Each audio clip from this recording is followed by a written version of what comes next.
Hello and thanks for joining us for this episode of the DINFOS Way, a Department of Defense podcast developed and produced at the Defense Information School. This program is dedicated to developing and showcasing the skills of military communicators, public affairs professionals, and industry experts from all over the world. I'm your host, Jack Rous. I'm a former Navy and civilian journalist and a current training specialist here at DINFOS. In the studio with me today is a leader with a unique perspective across the Department of Defense communications landscape. He is our leader here and the acting director of the Defense Media Activity and DINFOS Commandant, Colonel Richard McNorton. Colonel McNorton joined us here in 2022, and prior to assuming leadership, he's had a long and illustrious career in the Army, serving at every level of leadership in public affairs and military communications. At DINFOS, he leads a team of 400 military, civilian, and contractor professionals responsible for the world-class training of approximately 2,600 public affairs, visual information, broadcasting, and broadcast maintenance professionals a year. In his dual role as Acting Director of Defense Media Activity, he also oversees an organization vital to connecting with service members and their families globally through various media platforms. We are excited to have him on today for an in-depth discussion into his directives for both DINFOS and DMA, their alignment with the Secretary of Defense's objectives, and how these two critical organizations collaboratively support military communications. Colonel McNorton, thank you for coming on the show today. Thank you for having me. It's great to be here. I feel like it's been a long time coming. Obviously, I've seen you in the halls for a long time, and we talk all the time, and it's great to have you on the show, ready to talk with our listeners and everybody else here at DINFOS. So again, thanks for coming on. So the first things first, as we do with all of our guests, if you don't mind, as far back as you want to go, if you could share with us a little bit about your career before you came to DINFOS. Well, it all started here in DINFOS, my career as a public affairs officer back in 2005. I graduated here and went off to command a mobile public affairs detachment in support of Operation Iraqi Freedom. We were under the authorities of CENTCOM. And from that point forward, I had multiple assignments at the Human Resources Command, deployed 5 times to Afghanistan as an advisor, and also as the Director of Strategic Communications for both International Security Assistance Force, ISAF, and Resolute Support, RS. And then after that, went on to TRADOC, where I was the Director of Communication for General Funk, and I was also the Army Public Affairs Center Director here at Fort Meade. That's a lot. That's a lot. It's gone by very fast. So you've had a really unique position now overseeing both the Defense Information School as well as being the acting director at DMA. Can you kind of outline what your key directives are for both DMA and DINFOS and how they align to, broader Department of Defense goals? Yeah, so my focus has been on the future of positioning both the Defense Information School to build warfighting communicators that can fight and win our next war. For those communicators to achieve information advantage for their commanders, where our narratives are the narratives that are dominating the information environment. Given so many factors that are affecting the information environment right now, like AI, mis and disinformation, and such a big focus on that. And a few years back at the Joint Staff, information was added on as a warfighting capability. And so we owe it to the community to adjust the school and modernize what we teach, how we teach it, in order to get after that. And the same with Defense Media Activity. It was established, back in 2010, and it served its purpose really well. But now, as far as achieving information advantage and aligning with the SecDef's priorities of reestablishing deterrence, reestablishing warrior ethos, and matching threats with capabilities, we're going through an adjustment to make sure we are doing that in support of the warfighter. And that's an adjustment, again, not just here at the schoolhouse, but throughout the entire Defense Media Activity. Can you mention any specifics or anything that we're doing vis-a-vis training or vis-a-vis the programming that we put out? Yeah, so a few years back when I took over as the commandant, we held a strategy offsite, and we had a very clear vision to develop warfighting communicators who can achieve information advantage. And in order to do that, we developed 4 lines of effort. And those 4 lines of effort was the first being taking care of people, followed by training and education, which is our bread and butter, modernizing and expanding capabilities, and inform and learn. And so within each of those lines of effort, we developed initiatives that would get after that vision. And so, for example, in the line of effort of taking care of people, we've implemented a holistic health and fitness program here that gets on spiritual readiness, physical readiness, nutrition, sleep, mindfulness, all of the dimensions that we need to optimize the performance of our warfighting communicators. And not only do we implement that program, we also modernized our gym, both an indoor gym, outdoor gym, set up a mindfulness room for meditation or yoga to get after that, to reduce the level of stress, reduce injuries, reduce the burden that we have of service members going to behavioral health, and being able to address those issues here through our leadership, through building cohesive teams and having that holistic health and fitness program available. In addition to taking care of people, we owe it to the services to develop leaders. And so we've focused that with Sergeant Major Randolph kind of leading that. Before him, it was Sergeant Major Carden. And then our team here with the faculty development created a new course, the Team Lead course, where now we provide training on emotional intelligence and how to lead not only military personnel, but civilian personnel and contractors, and given our instructors the tools that they need to be effective leaders, so when they do go back out to the fleet and field, they could lead those organizations. And what that ends up doing is making DINFOS a destination of choice for military personnel to come here and leave more effective as a communicator and as a leader. Another initiative we have within taking care of people is right-sizing the organization. When I came here, we were just doing so much as far as the teaching, back-to-back courses. We went through a transformation where we delivered a new course, the Mass Communication Foundations course, and what I observed was some instructor burnout. I mean, our instructors are so committed that they will, just kill themselves doing this, and realized that this was unsustainable. So really took a look at our curriculum and identified ways that we can change the curriculum or how we deliver the training in order to take care of instructors and give them time to mentor, to coach, instead of, for example, spending a lot of time of grading. So we changed the way we do the grading here to still deliver that capable communicator, but reduce that burden on the instructors. And we also just recently completed a revision of the MCF course. It's in the pilot phase, which we were able to reduce quite a few days off of that course, which created a little bit more time in between sessions for our instructors to reset. And finally, in looking at the instructors and how highly capable they were, I noticed that the grades that we had our instructors at was not on par with other organizations. Our instructors were GS 11s that were teaching the Mass Communication Foundations course. And as when we rolled out this course, now we put the burden on the instructors to become qualified in 5 disciplines, in photography, videography, public affairs, writing, and graphic design. And so as an incentive to get that training and become proficient on those skills, we changed the position to be an 11 target 12. They come in as an 11, and once they've achieved all the qualifications in each one of those disciplines, then they're eligible for promotion to target 12. That helps us attract the best of the best out there, and also helps us retain that talent here, because we were losing instructors to other organizations, and it was mainly a financial decision.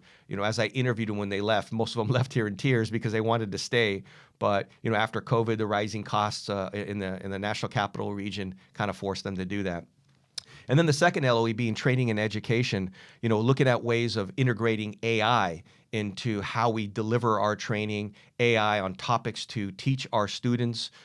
In some of the courses, they're authorized to use AI because we want our students to leave here understanding the capabilities of how to use it to augment what we do as communicators, but also to use it to detect what our adversaries are doing and leveraging that capabilities. So I have a real big focus right now on AI, and also with the training and education is taking out or delivering training as best as we can out in the fleet and the field instead of bringing everybody to the schoolhouse. And so we rolled out in October our new Public Affairs Communication and Strategy Qualification course that is done as an asynchronous learning. It's about 10 months, and then we bring the students in here for 2 weeks for the exercise. And we were able to almost double the number of students that we can train in a year. And we're looking at other courses, especially in our intermediate and advanced level, to be able to deliver that training through distributed learning, e-learning, and get that out to the fleet and field. In addition to that, we have a mobile training team that goes out and delivers some of our intermediate courses and specific training out to the fleet and field where there's a training gap. And then the third line of effort is modernize and expand capabilities.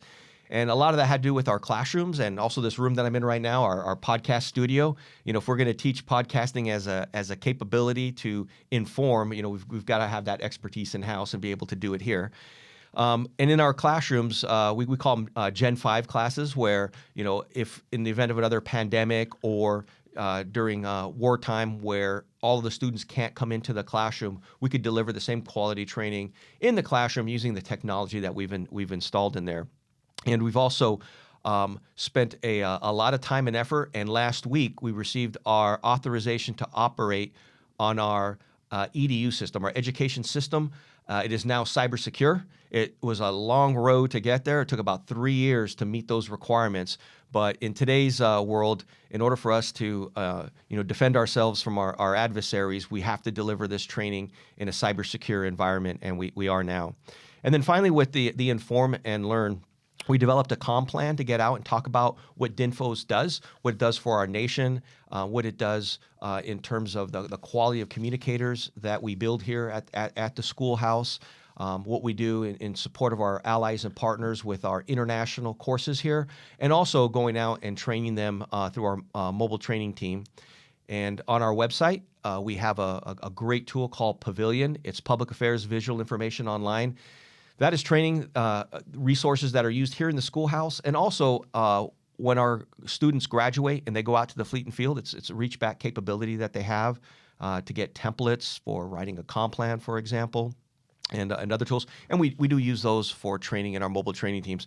And finally, with the Inform and Learn, encouraging our faculty and staff to get out and learn about AI, to get out to the conferences and how we can use that in grading, how we can use that in better tailoring our message to specific audiences. And so we're kind of in that learn phase as an institution.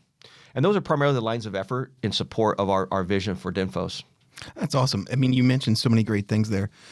We are constantly evolving, and it's great to be at a place where not only our work environment, but the career field and what we do for a living every day is so dynamic that it involves that everyday change that we have to make.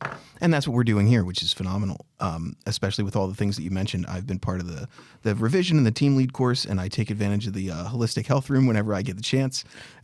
So I can agree, or I can tell you at least, that all of those things are working very well. So thank you. How does all of the things that you just mentioned sort of tie into the SecDef's priorities and the DoD's priorities as a whole at the moment?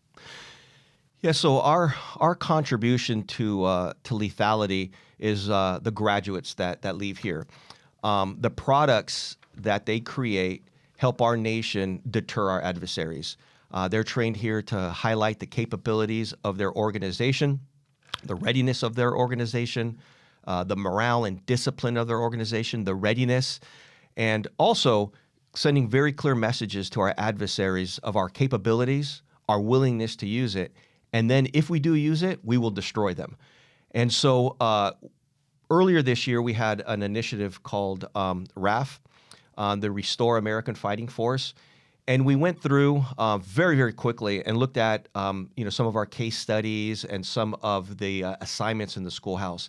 And if those assignments didn't have anything to do with lethality or supporting the warfighter, we eliminated it. So, for example, where in some of the courses going out and taking photos of nature, animals, those kind of things, now we want them taking photos of military personnel, training, doing action. And to be focused on that. We no longer have the luxury of doing feature stories. We want to focus on our readiness and our warfighter and our lethality. And so our communicators, in order to have deterrence, you have to talk about it. You have to communicate it, and that's what we do.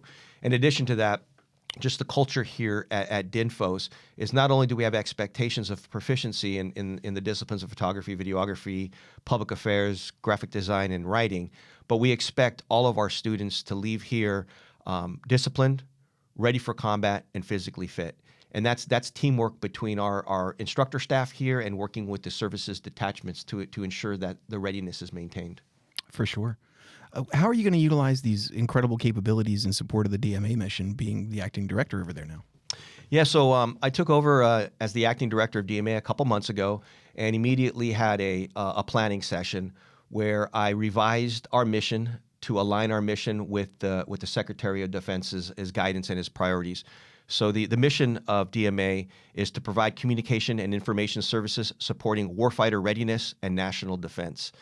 And so that's the new mission statement. And we developed lines of effort in support of that. And the three priorities that I'm focused on in order to align DMA and take them into the future, the first is modernizing AFN. AFN has been around for about 80 years, well known throughout just about every conflict we've been in since then. They primarily have been focused on terrestrial radio and television, providing this service to our service members overseas and their families and retirees.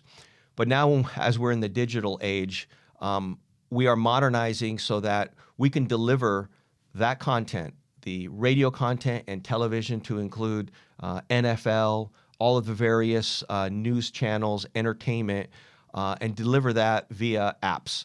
And instead of using what we're currently doing right now is through a broadcast center out in Riverside, California, using satellites and distributing it that way, we're going to be taking all of this content up into the cloud and delivering all of that from right here at Fort Meade. And so it's really exciting. Our goal is to have that done within the next 18 months. So come January 1st of 2027, what I expect is Radio Go to be delivered, across our Oconus footprint from Fort Meade, and also AFN Now, having multiple channels that are available, delivered, secured in the cloud, on apps, on phone, notepad, television.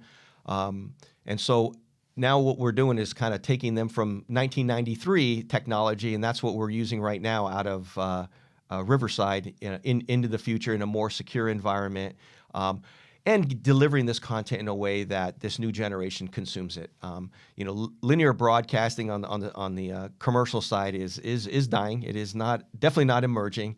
I mean, aside from sports and news, I've got a teenage boy and a young adult, and they consume all of their content via streaming apps. And so we're kind of placing DMA now where it needs to be in the future with our AFN modernization. The second is to make sure that our media production team is supporting the Secretary of Defense messaging and getting out there and communicating it, amplifying it to ensure that DMA is contributing to deterring our adversaries by highlighting our capabilities and highlighting the warfighter and inspiring others to serve. When we talk about a warrior ethos, part of a warrior ethos is cohesive teams, working together and showing what these teams look like and their strength, their resilience to inspire others to serve and to rebuild that trust and confidence with the American people. And then the other priority that we have is DINFOS, is expanding the training that we offer here to align it with into the future. And that future is where the Department of Defense, the services, they're able to provide warfighting communicators that can achieve information advantage. They can counter mis and disinformation, quickly respond, can analyze and assess the information environment and make recommendations to the commander on how to get in there to ensure that our messaging is what is dominating the information environment. Those are the three big priorities right now with DMA as we go through as a result of some of the cuts we've taken in personnel and budget and reorganize. We're reorganizing to those priorities. Sure. So we've talked a lot about how we're evolving right now and all of the great things that we're doing in the building at the moment. And you've also talked about sort of the information landscape and what it looks like at the moment, how we're evolving to stay current with that too. As you look at our information future, the next 5, 10 years as we go into the future, how do you think we need to continue to evolve to stay relevant in the information space? Yeah, so I think some of the skill sets that when we talked about a little earlier is the use of AI. The use of AI and being more effective as a communicator and being able to be augmented, for example, in generating a news release. Instead of at 2:00 in the morning when there's an aircraft mishaps, at least getting a template that's generated from there, and then going through and making sure we always maintain human in the loop to review that, insert a quote, make sure that all of the content in there is accurate before releasing, and then also using AI to assess how well our products that we are releasing into the information dimension is resonating. Did we achieve our objective? Is it informing? Is it educating? And how do we assess that? And that's kind of a gap that we have right now. That as we move into later this month, we're having a training task and selection board. And this is where the services are going to come in and talk about some of the training tasks that we need to train our officers, our NCOs. And so I expect the leveraging AI tools and how to assess and analyze the information environment as being some of those tasks that we need to do out in the future to be able to detect mis and disinformation early on, be able to engage that effectively, and then measure whether or not our engagement was effective. Did we neutralize that misinformation that's out there? Some organizations do that pretty well. The organizations that do it really well spend a lot of money having contractors do that. And so we're at the point now that we need to be able to train our own communication professionals to do that in preparation of the next fight, because the next fight is most likely going to be from the homeland, where we're countering mis and disinformation from apps like TikTok that are influencing our family members on what is happening overseas. And the PAOs and communication directors are going to be fighting that fight from their living room to their base, on the aircraft, in the air, at sea, all the way into theater. The days of packing your bags and you start work once you get in theater are over. It's going to start before we leave. And so we need to have those tools ready to do that and have the right training skills and the right communicators to be able to fight that fight from the homeland. And you also talked about, how we're going to have to move with speed, but also make sure that our message is getting out there and it's the most important one and it's relevant and it's being, rebroadcast so it becomes a message that everyone sees. How do we maintain our credibility as communicators so that we can do that? We can be in front of people's eyes. We can make sure we're the message they're seeing. How do we maintain our credibility through that? Yeah, that's a great question. Right now, as DINFOS trained killers, we graduate from here and we have that credibility. We do have that trust from the media, from the American people. Our motto here is strength through truth. It's kind of aligned with this current administration, Reagan's peace through strength. So peace through strength, strength through truth. But also last year in the NDAA, DINFOS was directed to develop a pilot course for digital content provenance.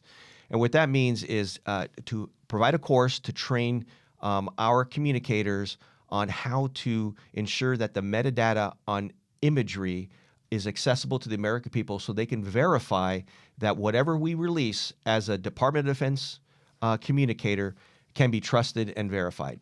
And we have a course. We are getting ready to finish our 4th pilot of that course, and we're going to go back to Congress with that. And I expect that training in digital content provenance to not only be used by the Department of Defense, but across the whole of government. And that is going to be a tool so we can maintain that trust and confidence in the American people, that imagery, video that's released by a U.S. government official can be verified and is accurate and is not a deep fake but if a video has been altered, they will be able to check it. And that's the program work. We're working with one of the leading organizations right now it's through Adobe. They've got a tool to do that. We're looking at multiple tools to include the U.S. government creating our own to maintain that trust and confidence. But what's key to achieving information advantage is that trust, is that we are the trusted voice in the information space, and that's how we would achieve that advantage.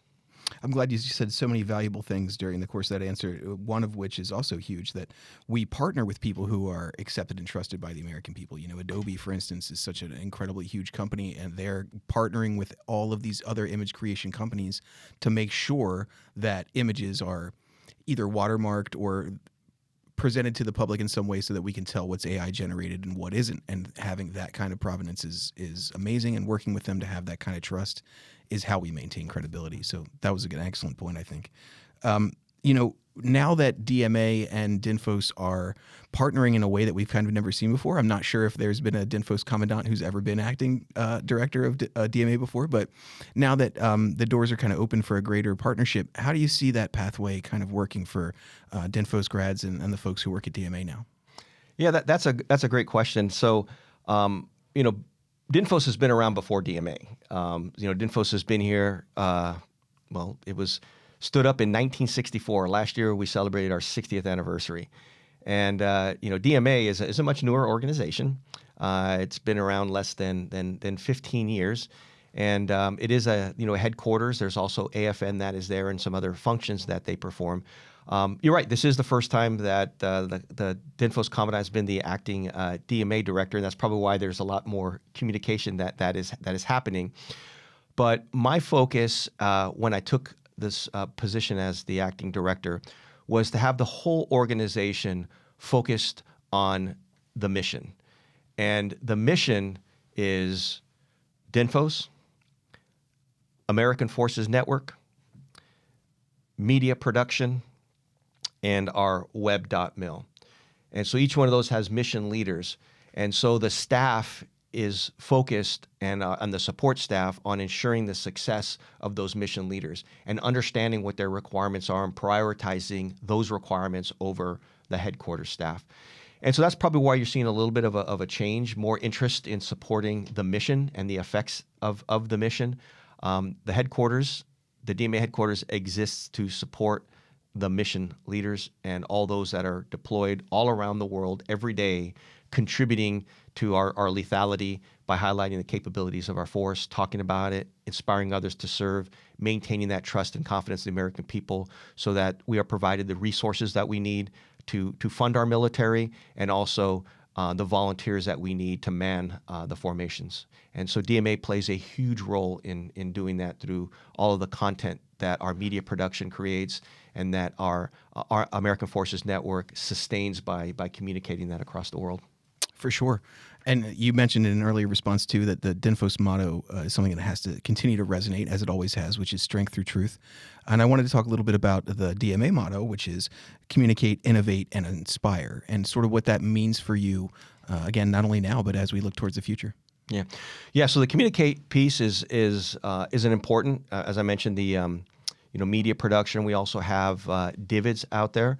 DIVIDS is used by the media, the American people. It's the Defense Visual Imagery Distribution System. We're looking at expanding some of that capability. This is where any imagery that is downloaded from there can be trusted. It will have all of the digital content provenance requirements and can be monitored. It can be verified to make sure it was not manipulated, and also goes to NARA, to the National Archives for storage.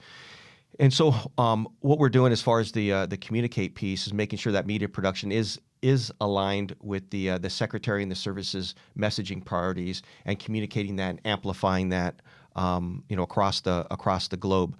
On the innovate piece, this is where the modernization of AFN and taking them up into the cloud, taking the web services that we provide up into the cloud so it's more secured and not open to attack by our adversaries.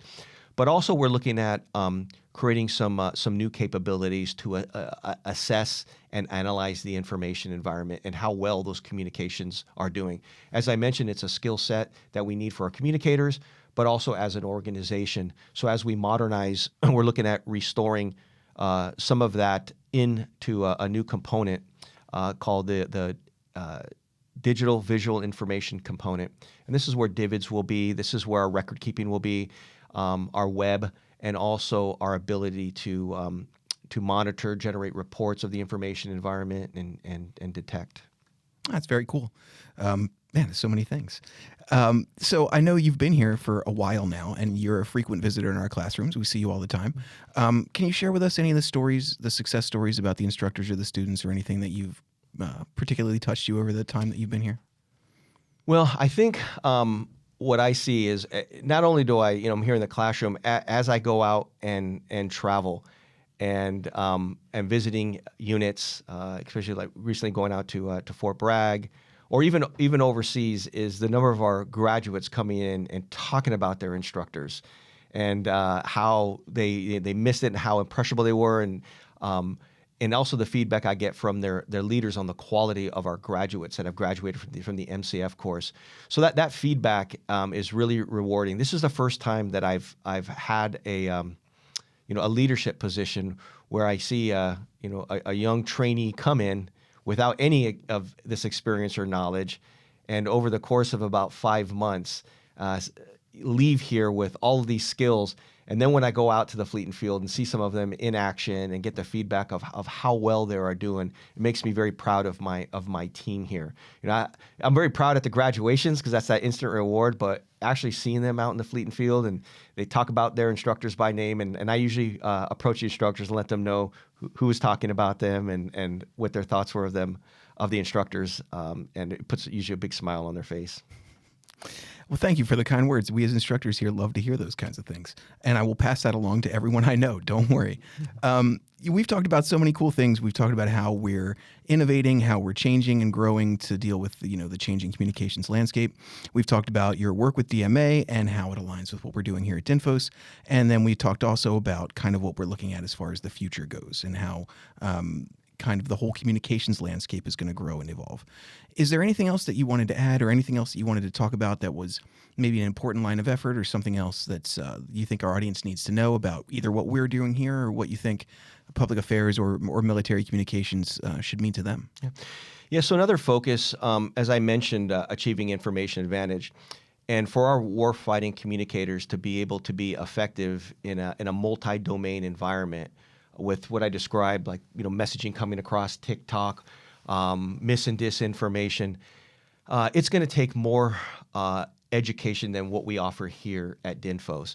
And many of our students come with some college credit, whether they took AP courses or some went to junior college, or some even went to a university but may have chose the military path. Our courses are accredited by ACE. For example, the MCF course recommended 18 units of college credit towards a bachelor's degree, which is really awesome.